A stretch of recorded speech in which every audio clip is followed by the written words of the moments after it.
నుంచి బ్యాంకింగ్ నిబంధనల్లో మార్పులు చోటు చేసుకోబోతున్నాయి. 2026-27 ఆర్థిక సంవత్సరంలో చాలా రూల్స్ మారబోతున్నాయి. ఆర్బీఐతో పాటు పలు బ్యాంకులు తమ ఖాతాదారుల లావాదేవీల నియమాలను సవరిస్తున్నాయి. ఇప్పటివరకు ఏటీఎం కార్డులు లేకుండా యూపీఐ క్యూఆర్ కోడ్ స్కాన్ చేసి నగదు ట్రాన్సాక్షన్ చేసుకునే వెసులుబాటును వినియోగదారులు ఉచితంగా వినియోగించుకునే వారు. కానీ రేపటి నుంచి ఖాతాదారులపై భారం పడబోతుంది.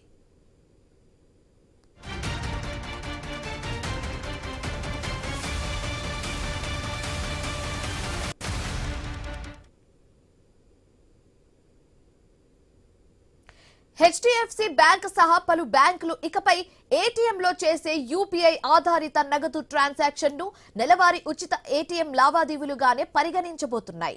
ఉచిత లావాదేవీల పరిమితి ముగిశాక యూపీఐ ద్వారా చేసే ప్రతి ట్రాన్సాక్షన్ పైన ₹23తో పాటు అదనంగా పన్ను చెల్లించాల్సిందే.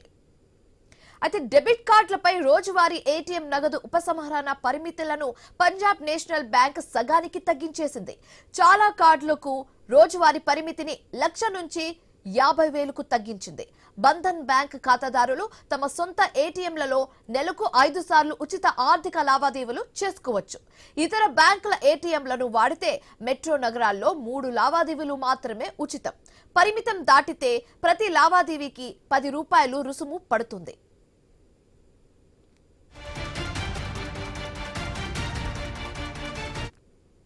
ఆన్లైన్ మోసాలను అరికట్టేందుకు డిజిటల్ చెల్లింపులకు కేవలం ఓటీపీ మాత్రమే కాకుండా పిన్ లేదా బయోమెట్రిక్ లాంటి అదనపు ధృవీకరణ తప్పనిసరి కానుంది. యూపీఐల ద్వారా పదే బ్యాలెన్స్ తనిఖీ చేస్తే నామమాత్రపు ఛార్జీలుంటాయి.